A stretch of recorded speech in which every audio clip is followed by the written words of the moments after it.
నమస్కారం వార్తలకు స్వాగతం ముందుగా ముఖ్యాంశాలు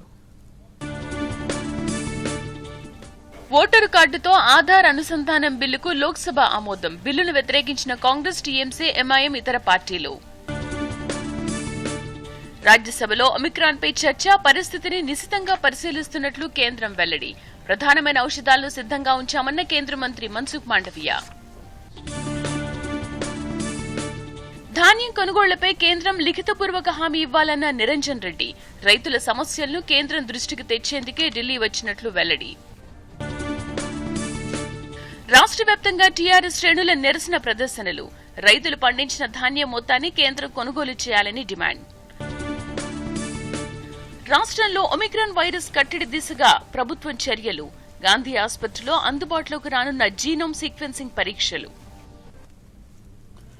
కోవిడ్ మహమ్మారిని అరికట్టేందుకు ప్రతి ఒక్కరూ తప్పనిసరిగా మాస్క్ ధరించాలి భౌతిక దూరం పాటించాలి తరచూ చేతులు కడుక్కోవాలి వ్యక్తిగత శుభ్రతను పాటించాలి 18 సంవత్సరాలు నిండిన వారందరూ తప్పనిసరిగా వ్యాక్సిన్ వేయించుకోవాలి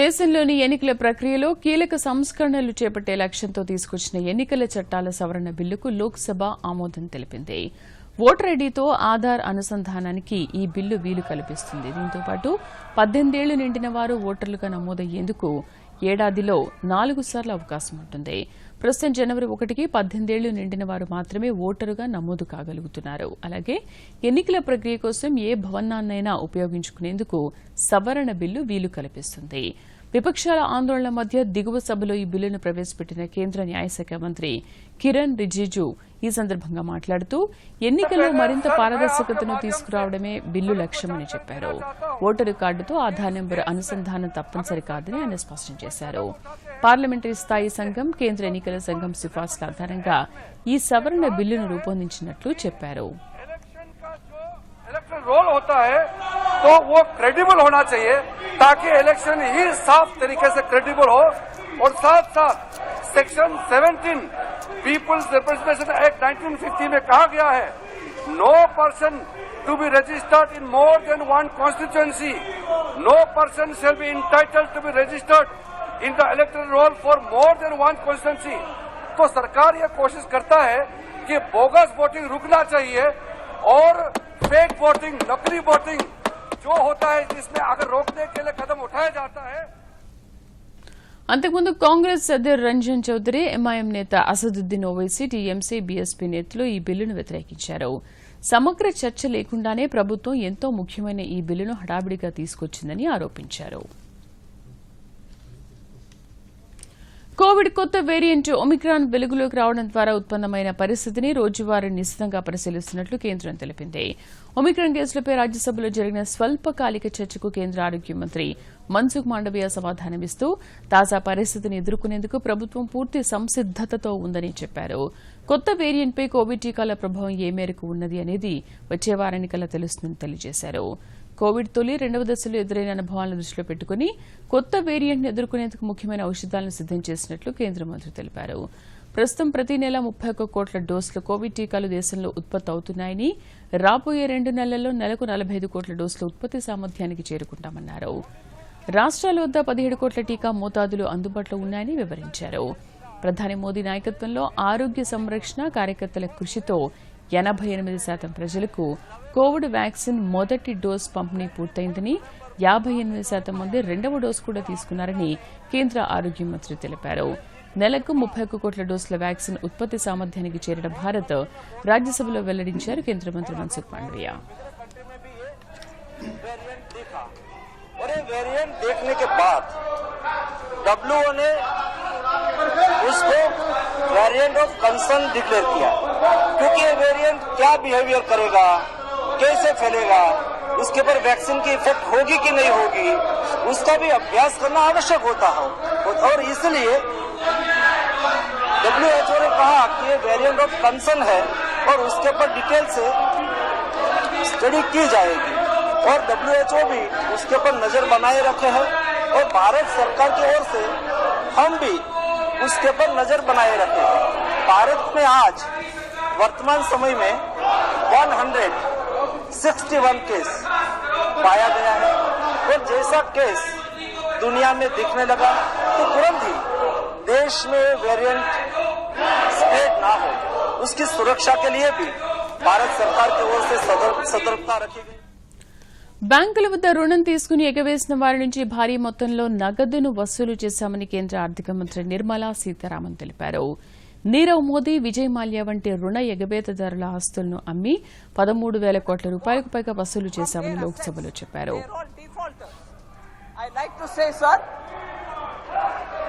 A total of 13,109.17 crore has been recovered from the asset sales of Vijay Mallya, Nirav Modi and Mehul Choksi as of July 2021. And that is the information from the Enforcement Directorate. The latest recovery was 792 crores from the sale of assets belonging to Vijay Mallya and others on July 16th, 2021. Lakhimpur Kheri ఘటన 12 మంది రాజ్యసభ ఎంపీల సస్పెన్షన్తో పాటు ఇతర అంశాలపై ఈ రోజు parliament ఉభయ సభలకు అంతరాయాలు కొనసాగాయి. లోక్సభ 3 సార్లు వాయిదా పడింది. 3వ వాయిదా తర్వాత సభ తిరిగి సమావేశమైనప్పుడు లఖింపూర్ కేరీ ఘటనకు సంబంధించి హోంశాఖ సహాయ మంత్రి అజయ్ కుమార్ మిశ్రాను తొలగించాలని డిమాండ్ చేస్తూ కాంగ్రెస్, డీఎంకే, టీఎంసీ ఇతరుల సభ్యులు వెల్లోకి తీసుకెళ్లారు. శ్రీలంక నేవీ అరెస్టు చేసిన 55 మంది జాలర్లను విడుదల చేయాలని డీఎంకే సభ్యులు డిమాండ్ చేశారు. గందరగోళం మధ్య లోక్సభ ఎన్నికల చట్టాల బిల్లు 2021ని ఆమోదించింది. రాజ్యసభ సమావేశం కాగానే లఖింపూర్ కేరీ ఘటనపై చర్చ జరగాలని సభ్యులు పట్టుబట్టారు. తాము అందజేసిన వాయిదా తీర్మానాన్ని చర్చకు చేపట్టాలని చైర్మన్ను కోరారు. అయితే విపక్ష సభ్యులు ఇచ్చిన నోటీసులను చైర్మన్ ఎం వెంకయ్యనాయుడు తిరస్కరించారు. దీంతో కాంగ్రెస్, టీఎంసీ, డీఎంకే, వామపక్షాల సభ్యులు ఆందోళనకు దిగడంతో సభ వాయిదా పడింది. సభ తిరిగి సమావేశమైనప్పటికీ విపక్షాలు శాంతించకుండా ఆందోళన కొనసాగించడంతో సభను మరోసారి వాయిదా వేశారు. మధ్యాహ్నం తిరిగి సమావేశమైనప్పుడు కేంద్ర ఆరోగ్య మంత్రి మన్సుఖ్ మాండవ్య విపక్షాల గందరగోళం మధ్య ఒమిక్రాన్ వేరియంట్ నుండి ఉత్పన్నమయ్యే పరిస్థితిపై స్వల్పకాలిక చర్చకు సమాధానమిచ్చారు. ఆ తర్వాత సభ narcotics, drugs and psychotropic substances bill 2021పై చర్చ చేపట్టింది. విపక్షాల గందరగోళం కొనసాగడంతో సభ రేపటికి వాయిదా పడింది. 5 మధ్యాసియా దేశాల విదేశాంగ మంత్రులు ప్రధాని నరేంద్ర మోదీని కలుసుకున్నారు. విదేశాంగ మంత్రి ఎస్ జైశంకర్ ఏర్పాటు చేసిన 3వ ఇండియా మధ్య ఆసియా దేశాల సమావేశం అనంతరం 5 దేశాల ప్రతినిధులు ప్రధానమంత్రిని మర్యాదపూర్వకంగా కలుసుకున్నారు. ప్రధానిని కలిసిన వారిలో Kazakhstan, Kyrgyz republic, Tajikistan, Turkmenistan, Uzbekistan విదేశాంగ మంత్రులు ఉన్నారు. ప్రధానితో జరిగిన కేంద్ర మంత్రి జైశంకర్, ఎన్ఎస్ఏ అజిత్ దోవల్ పాల్గొన్నారు. ఆదివారం జరిగిన సమావేశంలో భారత్, మధ్య ఆసియా దేశాల ప్రతినిధులు ఆఫ్ఘనిస్తాన్లోని పరిస్థితులతో సహా అనేక అంశాలపై చర్చించారు. ఈ భేటీలో పాల్గొన్న విదేశాంగ మంత్రులు ఆఫ్ఘన్ ప్రజలకు తక్షణ మానవతా సహాయం కోసం పిలుపునిచ్చారు. ఆఫ్ఘన్ భూభాగాన్ని ఉగ్రవాద కార్యకలాపాలకు ఆశ్రయం, శిక్షణ, ప్రణాళిక లేదా ఆర్థిక సహాయం కోసం ఉపయోగించకూడదని నొక్కి మరీ చెప్పారు. గత కొన్ని సంవత్సరాలుగా ఇంధన సంపన్నమైన మధ్య ఆసియా దేశాలతో సమగ్ర సహకారాన్ని విస్తరించడంపై భారత్ దృష్టి సారిస్తోంది. వాటిని తన పొరుగు దేశంలో భాగంగా పరిగణించింది. జూలై 2015లో ప్రధానమంత్రి నరేంద్ర మోదీ 5 దేశాల్లో సుడిగాలి పర్యటన చేసిన తర్వాత ఆ దేశాలతో సంబంధాలు మరింతగా విస్తరించాయి. ప్రభుత్వ పనులు 80% పైగా ఆన్లైన్లో జరుగుతున్నాయని సిబ్బంది, ప్రజా ఫిర్యాదులు, పెన్షన్ల శాఖ సహాయ మంత్రి డాక్టర్ జితేంద్ర సింగ్ తెలియజేశారు.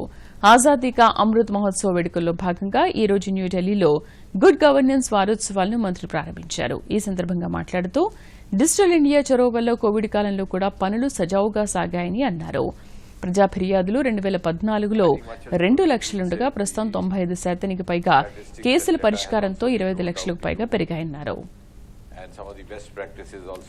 గుడ్ గవర్నెన్స్ వారోత్సవాల ఉద్దేశ్యం ప్రజా ఫిర్యాదుల పరిష్కారం, సేవలను మెరుగుపరచడం అన్నారు. దేశవ్యాప్తంగా అన్ని రాష్ట్రాలు, కేంద్రపాలిత ప్రాంతాలలో అవగాహన కార్యక్రమాలు నిర్వహించబడుతున్నాయన్నారు. వారం రోజుల పాటు జరిగే కార్యక్రమంలో 700 మందికి పైగా జిల్లా కలెక్టర్లు, తహసీల్దార్లు, పంచాయతీ సమితి ప్రధాన కార్యాలయాలను సందర్శించి సకాలంలో ఫిర్యాదుల పరిష్కారానికి చర్యలు తీసుకుంటారని పేర్కొన్నారు. Managed to reasonably walk the talk, and the credit for this goes most of all to the team ARPG. I have no hesitation to compliment Sanjay Singh ji, Mr. Srinivas and his team.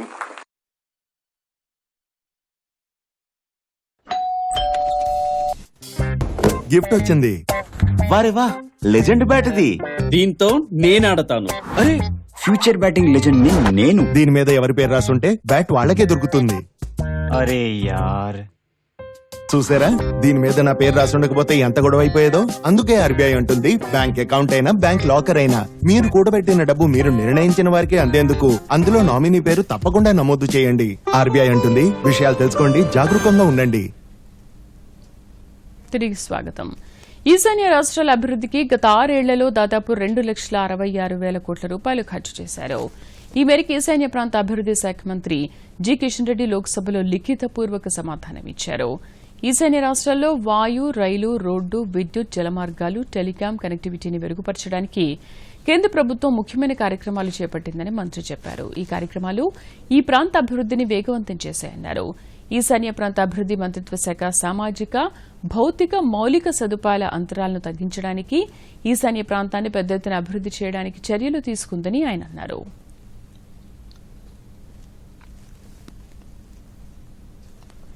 Secunderabad cantonment ప్రాంతంలో నిబంధనలకు విరుద్దంగా 21 రహదారులు మూసేశారంటూ పురపాలక మంత్రి K తారక Ramarao tweet చేశారు. ఆ రహదారులకు సంబంధించిన జాబితాను కేంద్ర మంత్రి కిషన్ రెడ్డికి ట్విట్టర్ ద్వారా పంపించారు. లక్షలాది మంది ప్రజల ఇబ్బందులను దృష్టిలో ఉంచుకుని ఆ రహదారులను తిరిగి తెరిపించాలని కేంద్ర మంత్రిని కోరారు. కంటోన్మెంట్ ప్రాంతంలో రహదారులను మూసేయడం వల్ల తీవ్ర ఇబ్బందులు ఎదుర్కొంటున్నామని ఓ వాహనదారుడు కేటీఆర్ కు ట్వీట్ చేశారు. స్పందించిన కేటీఆర్ ఆ విషయాన్ని కిషన్ రెడ్డికి రీట్వీట్ చేశారు. 21 రహదారుల జాబితా ఇవ్వాలని కిషన్ రెడ్డి కోరగా ఆ రహదారుల పేర్లను కేటీఆర్ ట్విట్టర్ ద్వారా పంపించారు.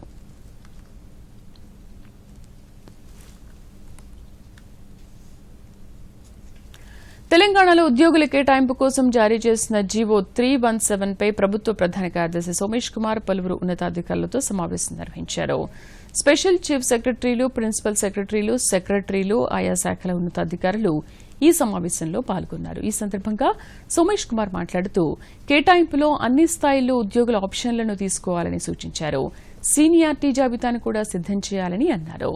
ఉద్యోగుల కేటాయింపులో వారి పనితీరు, సాధించిన ప్రగతిని కూడా ముఖ్యమంత్రి కేసీఆర్ పరిగణలోకి తీసుకోనున్నారని తెలిపారు. ఈ సమావేశంలో ఆరోగ్యం, మహిళా శిశు, టూరిజం, రెవెన్యూ, పోలీస్, ఇతర శాఖల ఉన్నతాధికారులు పాల్గొన్నారు.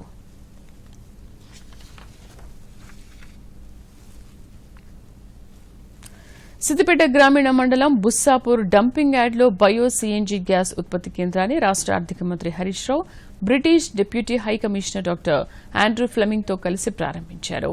ఈ సందర్భంగా హరీష్ రావు మాట్లాడుతూ చెత్తను ఆదాయ వనరుగా మార్చే లక్ష్యంతో ఈ ప్లాంట్ను ఏర్పాటు చేశామన్నారు. ఇక్కడ ఉత్పత్తి అయ్యే గ్యాస్ను పట్టణంలో హోటళ్లకు, మున్సిపల్ వాహనాలకు సరఫరా చేస్తామన్నారు. చెత్తను తడి, పొడి, హానికర చెత్తగా విభజించడం వల్లే బయో సీఎన్జీ గ్యాస్ ఉత్పత్తి ప్లాంట్ ఏర్పాటు సాధ్యమైందని అన్నారు. ఇందులో సూదులు, శానిటరీ ప్యాడ్లు, ఔషధ వ్యర్థాల దహనానికి యంత్రాలు ఏర్పాటు చేశారని తెలిపారు. ఈ ప్లాంట్ ద్వారా సగటున రోజుకు 350 కిలోల గ్యాస్ ఉత్పత్తి అవుతుందని హరీష్ రావు తెలిపారు. బలగం మాత్రం మా సిద్దిపేట పట్టణ ప్రజలు, మా పురపాలక సంఘం. ప్రజల భాగస్వామ్యం లేకపోతే మేమేమీ చేయలేము. ప్రతి విజయం వెనుక ప్రజలే ఉంటారు. తెలంగాణలో రైతులు పండించిన వరి ధాన్యం మొత్తం కేంద్రం కొనుగోలు చేయాల్సిందేనని వ్యవసాయ శాఖ మంత్రి సింగిరెడ్డి నిరంజన్ రెడ్డి డిమాండ్ చేశారు. కేంద్ర మంత్రులతో సమావేశమయ్యేందుకు సహచర మంత్రులు, పార్టీ నేతలతో కలిసి ఢిల్లీ వెళ్లిన నిరంజన్ రెడ్డి ఈ ఉదయం మీడియాతో మాట్లాడుతూ ధాన్యం కొనుగోళ్లపై కేంద్రం లిఖితపూర్వక హామీ ఇవ్వాలని కోరారు. రైతుల సమస్యలను కేంద్రం దృష్టికి తీసుకొచ్చేందుకే ఢిల్లీ వచ్చినట్లు చెప్పారు. కేంద్ర మంత్రి భేటీకి సమయం ఇచ్చే వరకు మంత్రుల బృందం వేచి చూస్తుందని స్పష్టం చేశారు. దేశంలో ఎక్కడా లేని విధంగా తెలంగాణ ప్రభుత్వం 6,952 కొనుగోలు కేంద్రాల ద్వారా ధాన్యం కొనుగోలు చేస్తుందని చెప్పారు. కేంద్రం అనుమతించిన మేరకు 60 లక్షల మెట్రిక్ టన్నుల ధాన్యం టార్గెట్ ఈ రోజుతో పూర్తవుతుందని తెలిపారు. కొనుగోలు కేంద్రాల్లో తేమ శాతం తగ్గేందుకు ఆరబెట్టిన మరో 12-15 లక్షల మెట్రిక్ టన్నుల ధాన్యం తూకాలకు సిద్దంగా ఉందని తెలిపారు. టార్గెట్ పెంచాలని కేంద్రానికి ఇదివరకే విన్నవించామని తెలిపారు. మధ్యాహ్నానికి అయిపోతుంది, టార్గెట్ క్లోజ్ అవుతుంది. మీరు నోటి మాట చెప్తున్నారు. కాబట్టి రాతపూర్వకంగా మీరు ఇంత అనకున్నా ఎంత వస్తే అంత తీసుకుంటాం అనేటువంటి మాట మీరు రాతపూర్వకంగా చెప్పాలి. అన్ని సందర్భాల్లో రాష్ట్రాలను నిరాశపరుస్తూ వస్తున్నటువంటి మీ యొక్క వైఖరి మూలంగా నోటి మాటలతో చెల్లుబాటు కాదు ఇది. అందువల్ల మేము ఖచ్చితంగా కొనుగోలు కేంద్రాలకు వచ్చేది వచ్చినట్లు ఎంత వచ్చినా మేము తీసుకుంటాం అనేటువంటిది బహిరంగంగా మీరు రాతపూర్వకంగా కమ్యూనికేట్ చేయండి. ఈ విషయం అడగడానికే, ఈ విషయం ఎంఫాటిక్గా చెప్పడానికే మేము ఢిల్లీకి వచ్చినాం, దీనికోసమే వచ్చినాం.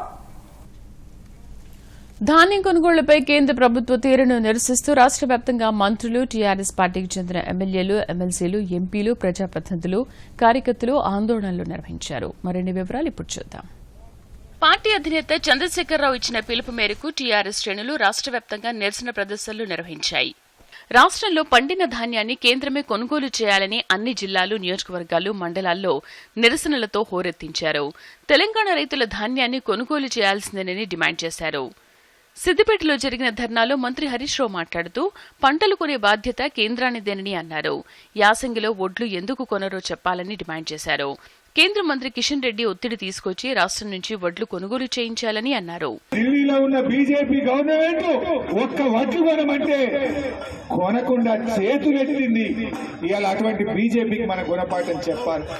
వాళ్ళ కుట్ర ఏంది? యాసంగిలో వడ్లు వండాలి, రైతుకి ఎవరు కొనద్దు, రైతు ఆగం కావాలి. ఆ కోపం ఏదైనా టీఆర్ఎస్ మీద వస్తే రాజకీయంగా లబ్ధి పొందుతామనే ఒక కుట్ర చేస్తా ఉన్నారు. సూర్యాపేట జిల్లా కేంద్రంలో జరిగిన ధర్నాలో రైతులు, టీఆర్ఎస్ శ్రేణులు పాల్గొన్నారు. కేంద్ర ప్రభుత్వ వైఖరి మారాలని కోరుతూ జిల్లా కేంద్రంలో ర్యాలీ నిర్వహించారు. ఖమ్మంలో జరిగిన ఆందోళనకు రవాణా శాఖ మంత్రి పువ్వాడ అజయ్ కుమార్ హాజరయ్యారు. రైతులకు న్యాయం జరిగే వరకు ఆందోళన కొనసాగించాలని పిలుపునిచ్చారు. మహబూబాబాద్ వ్యవసాయ మార్కెట్ వద్ద జరిగిన నిరసన కార్యక్రమంలో మంత్రి సత్యవతి రాథోడ్, స్థానిక టీఆర్ఎస్ ప్రజాప్రతినిధులు పాల్గొన్నారు. రాష్ట్రంలో పండించిన ధాన్యం మొత్తాన్ని కొనుగోలు చేస్తామని హామీ వచ్చే వరకు టీఆర్ఎస్ ఆందోళన చేస్తుందని స్పష్టం చేశారు.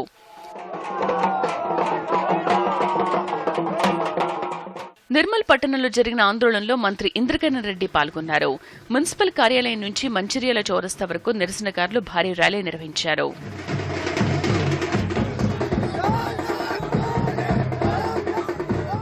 తెలంగాణలోని అన్ని జిల్లాల్లో మండల కేంద్రాల్లో ఆందోళనలు జరిగాయి. స్థానిక అధికార పార్టీ ఎమ్మెల్యేలు, ఎమ్మెల్సీలు, ఇతర ప్రజాప్రతినిధుల ఆధ్వర్యంలో నిరసన ప్రదర్శనలు నిర్వహించారు. Bureau report, Doordarshan news. రాష్ట్రంలో ఒమిక్రాన్ కేసులు పెరుగుతున్న దృష్ట్యా త్వరలో గాంధీ ఆసుపత్రిలో జీనోమ్ సీక్వెన్సింగ్ సదుపాయాన్ని ఏర్పాటు చేస్తామని ఆసుపత్రి సూపరింటెండెంట్ డాక్టర్ రాజారావు తెలిపారు. హైదరాబాద్లో మీడియాతో మాట్లాడుతూ ప్రస్తుతం విదేశాల నుంచి వచ్చే వారికి కోవిడ్ పాజిటివ్ తేలితే నమూనాలను CCMB centre for DNA finger printing and diagnosis కు పంపుతున్నారని రాజారావు తెలిపారు. అక్కడి నుంచి 2-3 రోజుల తర్వాత ఫలితాలు అందుతున్నాయని, దీంతో ఎక్కువ నమూనాలు విశ్లేషించడంలో జాప్యం జరుగుతున్న దృష్ట్యా గాంధీలో జీనోమ్ సీక్వెన్సింగ్ సేవలు అందుబాటులోకి తీసుకొస్తున్నట్లు పేర్కొన్నారు. ప్రస్తుతం గాంధీలో 27 మంది కోవిడ్ బాధితులు ఉన్నారని, వారందరూ డెల్టా వేరియంట్ వైరస్ బాధితులని చెప్పారు. 5 రోజుల క్రితం సోమాలియా నుంచి రాష్ట్రానికి వచ్చిన వ్యక్తికి గాంధీలో చికిత్స కొనసాగుతోందని చెప్పారు. అతనికి ఒమిక్రాన్ సోకిందా లేదా అనేది నిర్ధారణ కావాల్సి ఉందని చెప్పారు. ఫిబ్రవరి, మార్చిలో 3వ దశ ముప్పు పొంచి ఉన్నందున ప్రజలు అప్రమత్తంగా ఉండాలని డాక్టర్ రాజారావు హెచ్చరించారు. మనకి ఈ ఒమిక్రాన్ అనే కొత్త వేరియంట్ మన తెలంగాణ రాష్ట్రంలో కూడా ప్రవేశించడం జరిగింది. దీనికి సంబంధించి దీని ఇన్ఫెక్టివిటీ రేటు చాలా ఎక్కువగా ఉండటం వల్ల ఫాస్ట్గా స్ప్రెడ్ అవుతుంది ఒకటి. ఇంకొకటి మైల్డ్గా ఉన్నా కూడా ఇక్కడ కోమార్బిడ్స్ ఉన్న పేషెంట్స్ ఉంటారు. అంటే సమాజంలో మనకి మల్టిపుల్ కోమార్బిడిటీస్ ఉన్న వాళ్ళు ఉంటారు, పెద్దవాళ్ళు ఉంటారు, చిన్నవాళ్ళు ఉంటారు. వాళ్ళల్లో ఎవరిలో వైరస్ ఎట్లా రియాక్ట్ అవుతుందో తెలియదు. ఇప్పుడు మనం చూసుకుంటే సెకండ్ వేవ్లో డెల్టా వేరియంట్ పెద్దవాళ్ళు కూడా మంచిగా సేఫ్గా బయటకు వచ్చిన వాళ్ళు ఉన్నారు. యంగ్ వాళ్ళు కూడా ఏ కోమార్బిడిటీస్ లేకుండా సీరియస్ అయిపోయి చనిపోయిన వాళ్ళు కూడా ఉన్నారు. సో వైరస్ అనేది ఒక్కొక్క బాడీలో ఒక్కొక్కలాగా రియాక్ట్ అవుతుంది. సో ఇది మైల్డ్ వేరియంట్ అని మనం లైట్ తీసుకోవడానికి లేదు. హై ఇన్ఫెక్టివిటీ ఉంది కాబట్టి బాగా ఫాస్ట్గా స్ప్రెడ్ అవుతుంది కాబట్టి ఇక్కడ మనకు రాబోయే రోజుల్లో క్రిస్మస్ అని, లేకపోతే న్యూ ఇయర్ అని, లేకపోతే సంక్రాంతి అని ఇటువంటి వేడుకలన్నీ ఉంటాయి. ఇవి కాకుండా రిలీజ్ అయ్యే కొత్త సినిమాలు ఉంటాయి, ఇళ్ళల్లో ఫంక్షన్స్ ఉంటాయి. మనం దేన్ని కూడా ఆపాల్సిన అవసరం లేదు. కానీ కోవిడ్ నిబంధనలకు అనుకూలంగా వాటిని పాటిస్తూ జరుపుకుంటే అందరూ సేఫ్గా ఉంటారు. కాబట్టి అనవసరంగా గుమిగూడొద్దు, జన సమర్థంలోకి పోవద్దు, సోషల్ డిస్టెన్స్ పాటించాలి. తర్వాత మాస్క్ అనేది కంపల్సరిగా ప్రాపర్గా ధరించాలి. తర్వాత ఎవరైతే వ్యాక్సిన్కి ఎలిజిబుల్ ఉంటారో వాళ్ళందరూ కూడా వ్యాక్సిన్ తీసుకోవాలి. సో ఇంతకుముందు మనకి ఈ జీనోమిక్ సీక్వెన్స్ అనేది కొన్ని ల్యాబ్స్లో జరిగినాయి, సిసిఎంబి కానీ సిడిఎఫ్టి అటువంటి ల్యాబ్స్లో. ఇప్పుడు గాంధీలో కూడా ఈ జీనోమిక్ సీక్వెన్స్ చేయటానికి అన్ని రకాల సన్నద్ధాలు పూర్తయిపోయినాయి. ఈ రోజు నుంచి జీనోమిక్ సీక్వెన్సింగ్ అనేది గాంధీ హాస్పిటల్లో కూడా చేయడం జరుగుతుంది. ఒకప్పుడు ప్రభుత్వ ఆసుపత్రులంటే అసౌకర్యాలకు మారుపేరుగా నిలిచేవి. ఇప్పుడు వాటి రూపురేఖలు పూర్తిగా మారిపోతున్నాయి. మెరుగైన వైద్యం, సౌకర్యాల కల్పనలో ప్రైవేటుతో పోటీ పడుతున్నాయి.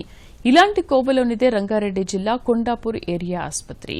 ఆసుపత్రిలో సౌకర్యాలు, అందుతున్న మెరుగైన వైద్యంపై దూరదర్శన్ అందిస్తున్న ప్రత్యేక కథనం.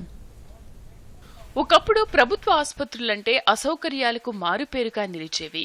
ఇప్పుడు వాటి రూపురేఖలే కాదు, సౌకర్యాల్లోనూ ప్రైవేటుతో పోటీ పడుతున్నాయి. ఇలాంటి కోవలోనిదే రంగారెడ్డి జిల్లా కొండాపూర్ ఏరియా ఆసుపత్రి. వైద్య సేవలకు కావలసిన అన్ని సదుపాయాలతో 100 పడకలుగా ఉన్న ఈ ఆసుపత్రిలో రాబో రోజుల్లో పెరగనున్న రోగుల సంఖ్యను దృష్టిలో ఉంచుకుని 218 పడకల ఆసుపత్రిగా విస్తరించింది. ప్రైవేట్ ఆసుపత్రికి ధీటుగా యంత్ర పరికరాలను, సదుపాయాలను సమకూర్చుకుంది.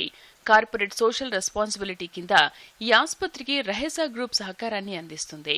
ఆసుపత్రికి ప్రతిరోజు వందలాది మంది బయటి రోగులు వస్తుంటారు. వారందరికీ మెరుగైన వైద్యం అందించడంలో వైద్యులు, సిబ్బంది నిరంతరం పాటుపడుతున్నారు. ఆసుపత్రికి త్వరలోనే డయాలసిస్ కేంద్రాన్ని ఏర్పాటు చేయనున్నారు. అదనంగా ఇప్పుడు 2 ఆక్సిజన్ ప్లాంట్స్, పైప్ లైన్ ఏర్పాటు చేశామని హాస్పిటల్ సూపరింటెండెంట్ డాక్టర్ వరదాచారి తెలిపారు. ఏరియా హాస్పిటల్ కొండాపూర్ ఉన్నప్పుడు 100 బెడ్లే మన దగ్గర కెపాసిటీ ఉండేది. విత్ బేసిక్ ఇన్ఫ్రాస్ట్రక్చరే ఉండేది. ఇప్పుడు 220 beds hospital plus district hospital ని పిలువబడుతుంది. మనకు అదనంగా ఇప్పుడు 2 oxygen plants, oxygen pipelines, దానికి కోవిడ్ సంబంధించిన treatment doctors, lab technicians, staff nurse అన్ని కొత్తగా రిక్రూట్ చేశారు గవర్నమెంట్ ఆఫ్ తెలంగాణ. ఇప్పుడు మనం we are ready for to face any COVID patients or any wave of COVID-19 అన్నమాట. కోవిడ్ సమయంలో వందలాది మందికి ఇక్కడ వైద్య సేవలు అందించామని నర్స్ చెప్పారు. మేము 3 షిఫ్ట్స్ లో అందుబాటులో పేషెంట్స్ మధ్యలో ఉంటున్నాము. వాళ్ళకి కావాల్సిన వసతులన్నింటినీ మేము టైంకి సమకూరుస్తున్నాము. మాకు ఇక్కడ అన్ని ఫెసిలిటీస్ ప్రెసెంట్ అన్నీ బాగున్నాయి. పేషెంట్స్కి మేము సేవ చేయడానికి ఎప్పుడూ వెనుకకుండా ముందుకుండి వారికి కావాల్సిన టైంకి అన్నీ ఇస్తున్నాం. నేను ఈ హాస్పిటల్కు గత 3 రోజుల నుంచి ఇక్కడనే ఉంటున్నాను. 24 గంటలు ఆ హాస్పిటల్ నుంచి నర్సులు కానీ డాక్టర్లు కానీ అనుకూలంగా చూస్తారు. ఇక్కడ ఎలాంటి ప్రాబ్లం లేకుండా సరైన టైం ఫుడ్ కూడా పెడతారు. కానీ తీసుకొచ్చినప్పటి నుంచి ఈ ట్రీట్మెంట్ బాగా జరుగుతుంది.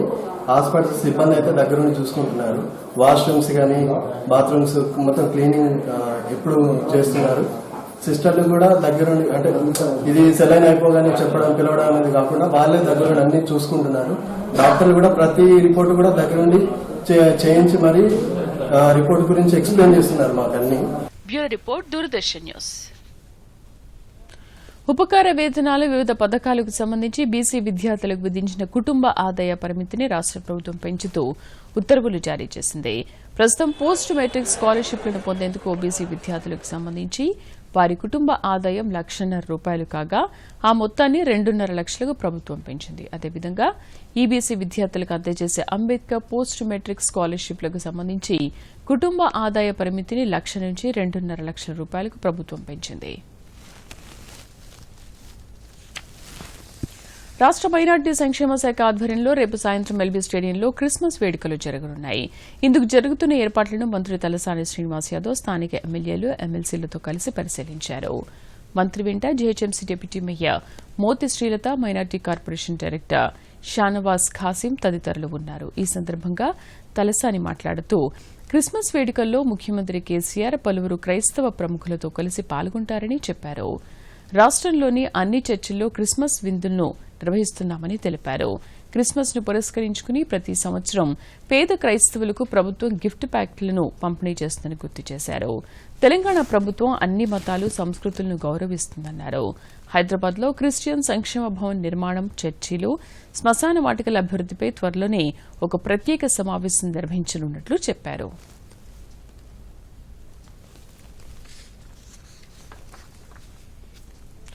సికింద్రాబాద్ బుల్లారంలోని ఆర్మీ పబ్లిక్ స్కూల్ అరుదైన ఘనత సాధించింది. దేశంలోనే 3 విభాగాల్లో ఐఎస్ఓ సర్టిఫికెట్ సాధించిన తొలి పాఠశాలగా రికార్డు సృష్టించింది. పర్యావరణ పరిరక్షణ, ఇంధన నిర్వహణ, క్వాలిటీ మేనేజ్మెంట్లో ఉత్తమ ఫలితాలు సాధించినందుకు ఆర్మీ పబ్లిక్ స్కూల్ ఐఎస్ఓ సర్టిఫికెట్లను పొందింది. అంతర్జాతీయ ప్రమాణాల అభివృద్ది ప్రోత్సాహకంలో ప్రపంచ దేశాల జాతీయ సంస్థల సమైక్యే ఐఎస్ఓ. పాఠశాలలో ఇటీవల జరిగిన ఒక కార్యక్రమంలో Secunderabad EME centre commandant brigadier Sarabjit Singh ఈ సర్టిఫికెట్లను ISO team lead audit Shivaiah Alapati నుంచి అందుకున్నారు. ఈ కార్యక్రమంలో పాఠశాల ప్రిన్సిపల్ స్మితా గోవింద్ తదితరులు పాల్గొన్నారు.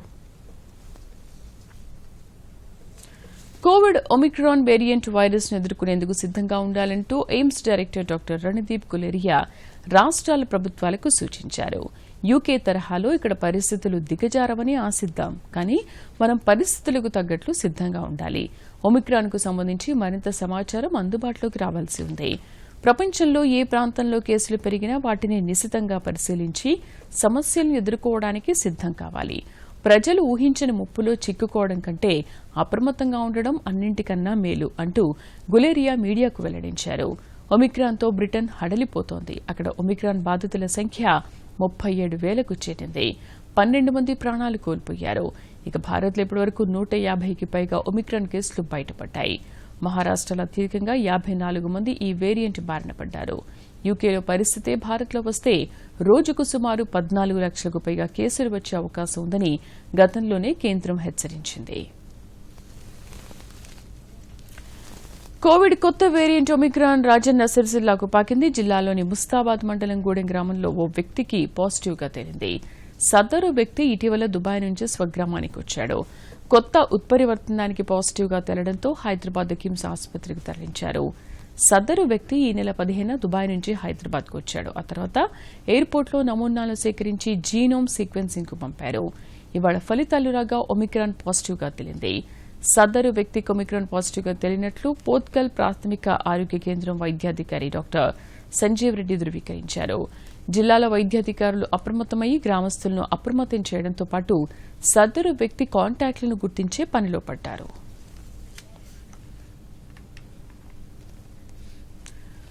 రాష్ట్రంలో చలి తీవ్రత రోజురోజుకి పెరిగిపోతోంది. పెరిగిన చలితో ప్రజలు ఇబ్బందులు పడుతున్నారు. సాయంత్రం 6 గంటల నుంచే శీతల గాలులు వీస్తున్నాయి.